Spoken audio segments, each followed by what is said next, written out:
Hi, this is video number 2 of my guitar lesson series I've been putting out. Last video we talked about the key of G and just went over some basics, and today I just want to cover some things I might have missed from last video, as well as go over the key of C, and finally tie it all together with strumming so you can really connect your left hand with your right hand. So without further ado, let's get into it. So something I forgot to mention in last week's video was when you're playing in the key of G, I like to just play my G chord, take away your ring finger for now and let that ring out.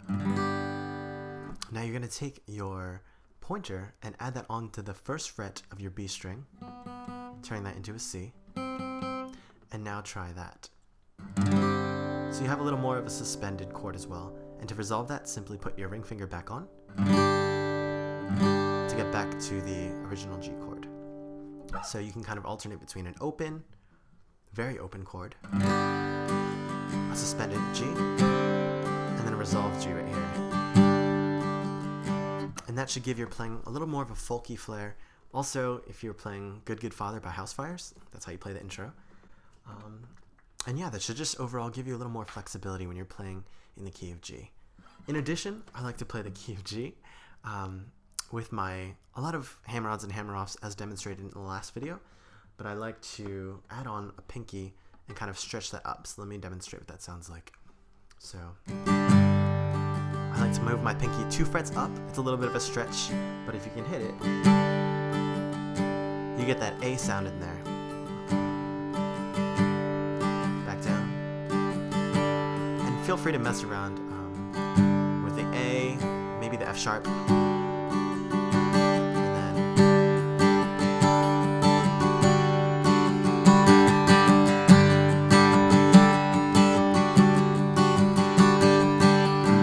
The C chord, right?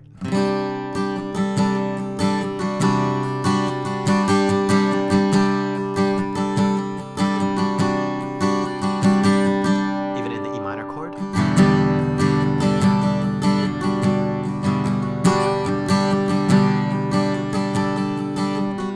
Something like that. Next, I want to cover something that's very important, but also very, very difficult to both teach and both learn. So hopefully this instruction can kind of give you an idea of what strumming is, but I can't guarantee that you'll get it right away, because I think you either get it or you either spend like 2 or 3 months just grinding it out. But in the end, strumming is very important to playing guitar, obviously. So hopefully this little summary rundown is good enough, but yeah, just bear with me and I apologize. So the first major strum pattern I want to teach you guys, and probably the only one, as I want you guys to experiment with your own strum patterns and see what works for you. This one's called down, up, down, up, down, up. And that makes literally no sense right now, so let me explain and break it down. So when you're strumming, the most important thing is to always keep your hand moving, even when you're not placing your hand to the guitar. So what I mean by that is when you play down, up, down, up, down, up. Did I even say that correctly? You're going to go down, up, down, up, down, down, up, down, up, down, up, down, down, up. So you notice that even when I'm not putting my hand to the guitar, I'm still moving it up and down, and that will do 2 things. That will, 1, reset your hand so that you don't have to awkwardly kind of just like jerk and go back up, and 2, it'll help you keep time so that you're not rushing or speeding up when playing guitar. So let me demonstrate what it looks like when you're not going up and down constantly, and it looks something like this.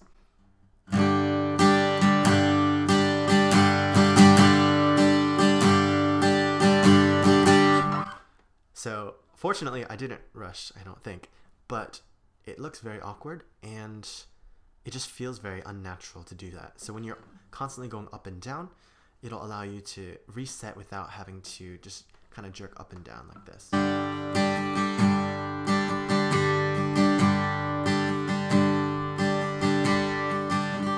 So in very slow motion, it looks something like this.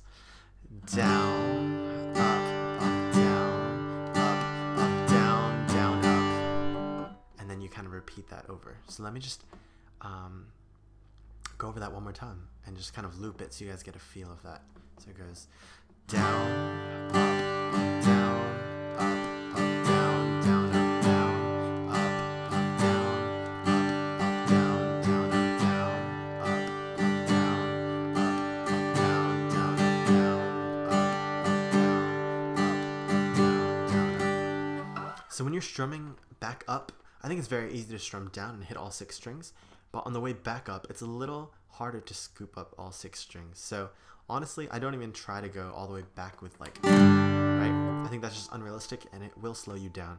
So what I do is just kind of hit the last 3 or 4 strings to give it that just follow up to make sure you're at least covering some of the strings. So when I down strum, that tends to give me more of the lower tones, and when I tend to up strum, that gives me a little more of the higher tones. And I think that's all you can really hope for, because if you tried to play all 6 all the time, it would sound something like this.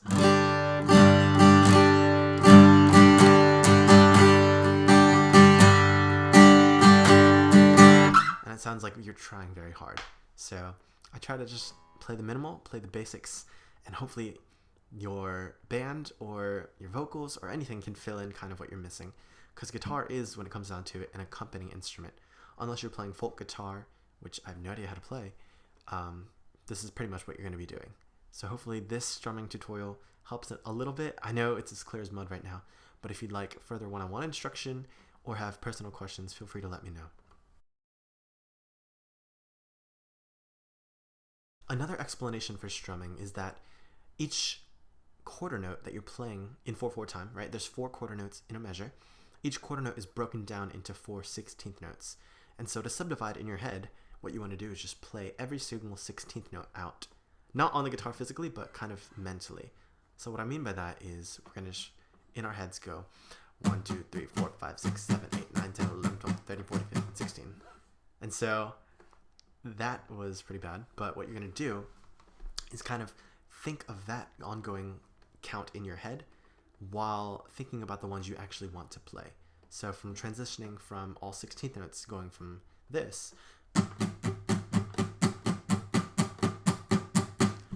now we're going to accent the ones we're actually going to play on guitar. So try and listen for the ones I make a little bit louder in accent, and these will be what transition over into your real strumming pattern. So let's try this. Do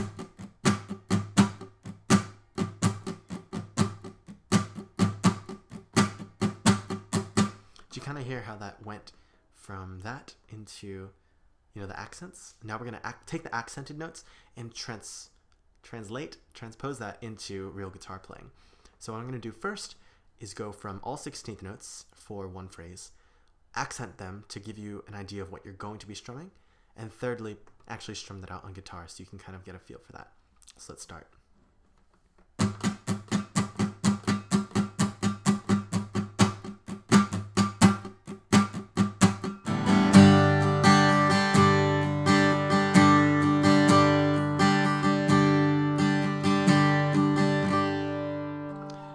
And hopefully that helps. I know this is still a pretty bad explanation, and strumming does take either like a lot of practice and maybe 2 to 3 months of just grinding it out, or it might come naturally to you. So if you're one of the very few who this comes naturally to, I'm very happy for you. You're very fortunate.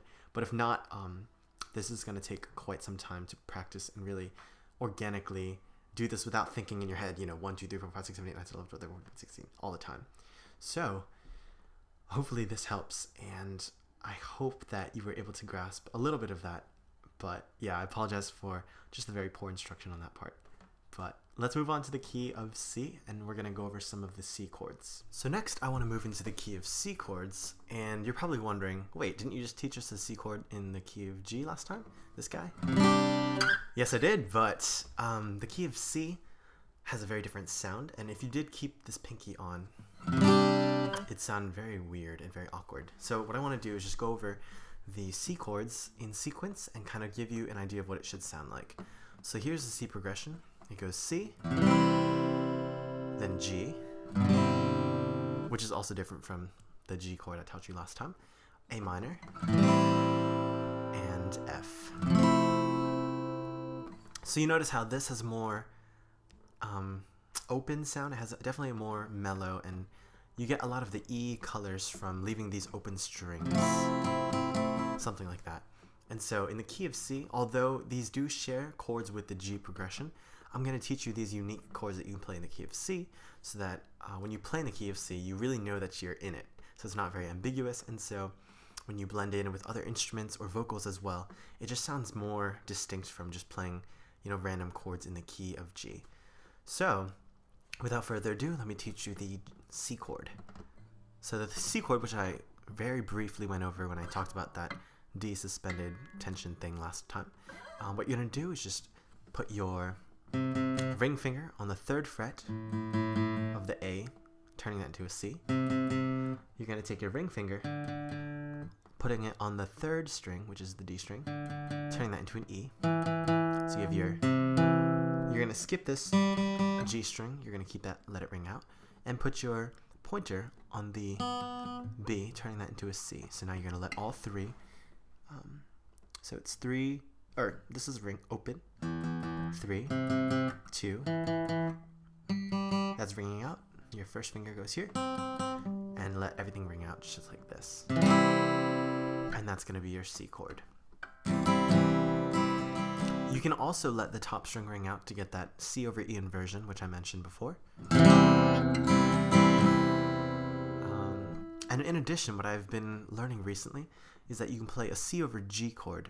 And so what that means is you're going to take your C chord, you're going to move your ring finger up to the top E string to give you that G bass. And where your ring finger used to be, simply put your pinky right there, and this will get you a very deep and full C, which I use when I'm playing intros for songs, as well as just trying to really give something a really heavy build up or a lot of color. So let me play that for you.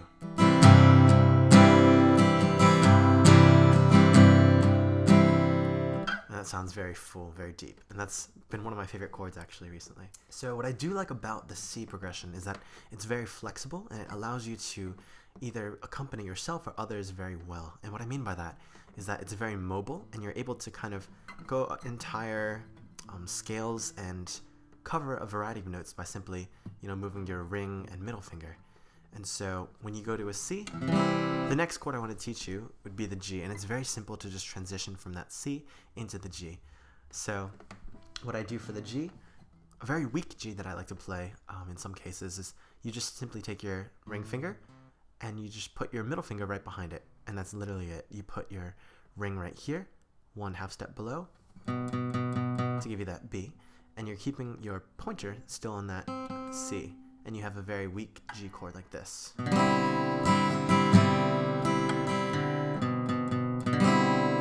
that? It's a G over B, but a little bit weaker.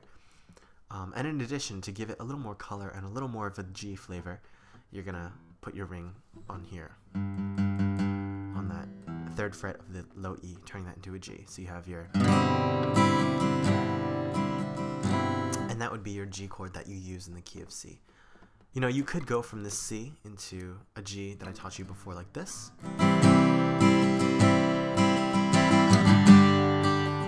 But you notice how this E up here all of a sudden turns into a G? It's like, where's that coming from? Why are you doing this?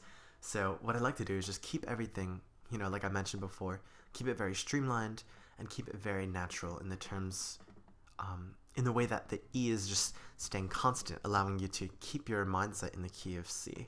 So it's C into G. So it sounds very natural like that. Next, I want to teach you the A minor chord, and that would be your C.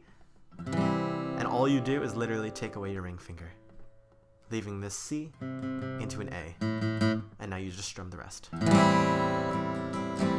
that's your A minor. You can also add your ring finger. Instead of playing it with the C here, you're just going to put it right next to your middle finger on the string right over next to it, turning that G into an A, and just letting that strum out as well. So that also gives it a very nice A minor flavor. But what I like to do, in my personal taste, is just play these 2 fingers and just giving it that A minor 7, I believe. So for the F chord, I know a lot of you are probably very challenged by the bar chords, and it does sound very full, very proper, but again, I just really don't like how you're changing it from, C to G, A minor, and all of a sudden cutting off that ring with, it's like very dull and very, muting almost.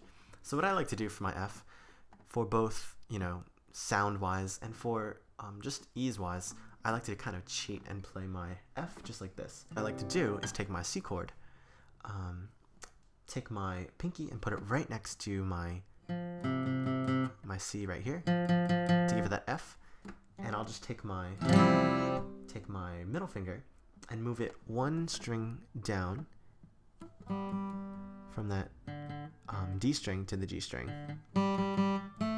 keeping my pointer down pretty much the entire time, and that should give you the F chord. And what I'm doing with my thumb here actually is either muting this top string, right, and just kind of strumming the last five strings, or what you can do if you're strong enough is kind of grip this first fret of the E with your thumb, turn that into an F, so you can really get that low F sound. It's a little bit of a stretch, and you're gonna have to change your grip. As you see here, I'm kind of increasing my elbow's elevation to wrap around like that. But if you're not able to do so, just feel free to play the last 5 strings. But for those of you who want that full F sound, just kind of wrap around and give that a go. So hopefully this isn't too awkward for your arm and hand, but what I want you to do is just get familiar with that C progression. So again, that C progression is C, starts with a C, or even play that C over G like I mentioned before. Right? It's starting to be my favorite chord right now. Into the G. Also adding on that ring if you want that low G. Into the A minor. Adding in your ring if you want that more of an A minor flavor. And then the F. And then that extra low F sound. So those are the major 4 chords in the key of C. And next I'm going to cover some more obscure chords which you might not play as often. So the next chord is D minor, and the way I learned it is place your index finger on the first fret of the high E, turning that into an F. You're going to take your ring finger, placing that on the 3rd fret of the B string, turning that into a D. So you have your F, D, and you're going to take your your middle finger, placing it on the 2nd fret of the G string, turning that into an A. So you have your A, D, and F, and you're going to strum and get your D minor chord. This is known as the minor 2 chord. So in the key of C, this really doesn't sound that great to me.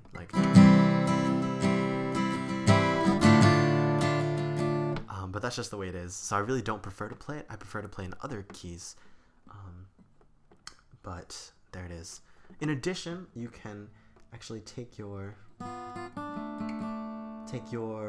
ring finger off and then shift your index finger to cover these 2 strings.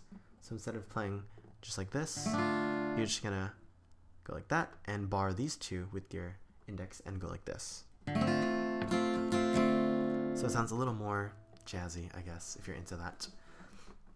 Next is the minor 3, also known as the E minor chord. And I know you're thinking, wait, what about this one? Yeah, that's an E minor chord, but in the key of C, again, I just like to keep things very uniform. And so your major constant in this entire progression, if you look at my hands, has been this C on my index, right? So for the minor 3, the E minor, what I want to do is just give us this E minor up here, and then the same shape as kind of last time with these fingers, but I'm keeping my pointer on the C to give it that reminder that we're still in the key of C. So what I do is put my middle finger on the 2nd fret right here, my ring right next to it, the next string over, and my pointer where it's been this entire time on the C. And then strum this low E just to give it that E minor bass. So this would come in, let's see, maybe after a C, like E minor, something like that. So those, I believe, are the only C chords that I use. Next, I'm going to talk about why I like the key of C so much. So this isn't a rant musically, but I'm going to show you what I can actually do in the key of C to allow me to really be flexible in terms of what I like to do. Okay, so instead of just ranting about it, let me show you. So in the key of C, I like to play my C chord. And going back to hammer-ons and pull-offs, I like to take off my middle finger, let that strum out, and then hammer it on right there. And then even add a pinky on right on top of that middle finger to go.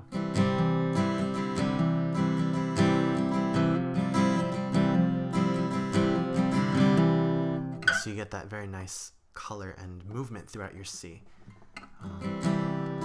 You can either pull off your pointer as well,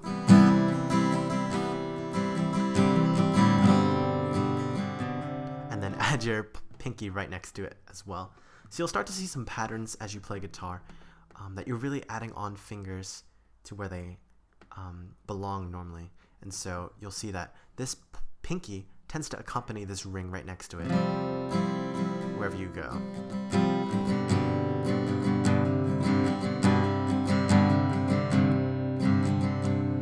When I talked about the weak G chord, I think it's very easy to transition from the C to the G, right?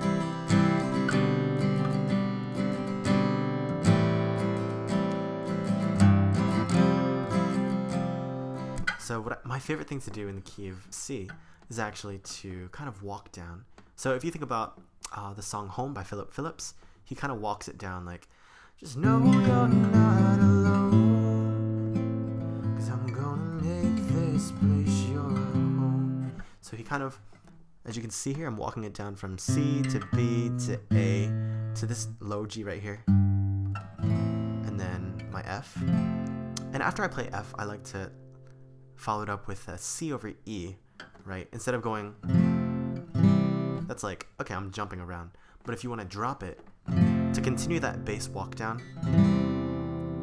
you know, it sounds a little more deeper and a little more smooth when you're really transitioning downwards, right? You hear that walk. And then back to the G. So it's very easy to walk just up and down. Something like that. So that's why the key of C is very good for accompanying, finger picking, and just really moving a song when you want to kind of embellish onto that. I've taught you the key of G and the key of C, and so these are both kind of 5 half steps apart. And I think as long as you have a capo, which you can pick up anywhere for like $10, I think, it's really going to allow you to really cover a whole variety of chord progressions, right? If you have your G, you can capo 2, play an A. You can capo 3, B flat, 4, B. And then once you get to C, just pull out your C chords and you can start playing here. Key of D, just capo C2, and so on and so forth. So hopefully these C chords have really helped you in terms of your versatility. Whether you want to play for yourself, play in a band, a worship team, whatever, hopefully this is very helpful for you. So this concludes our key of C, strumming, and review of G video. I know a lot was covered in this video, but I hope that it's very instructional and really completed some of the loose ideas you might have had from last video. But yeah, practice now with your strumming. Practice putting your left hand chords together with your right hand strumming, and hopefully we'll be getting on to really developing our comfortability with the guitar. So practice those hammer-ons, hammer-offs. I know a lot of music theory and like kind of ideas and colors were covered in this video, but hopefully the goal here is just to become very familiar and develop your own sense of playing. And with your God-given talents, a little bit of hard work and some practice, I'm sure you guys are going to pass me in no time. So thanks for tuning in, and I'll see you in the next video.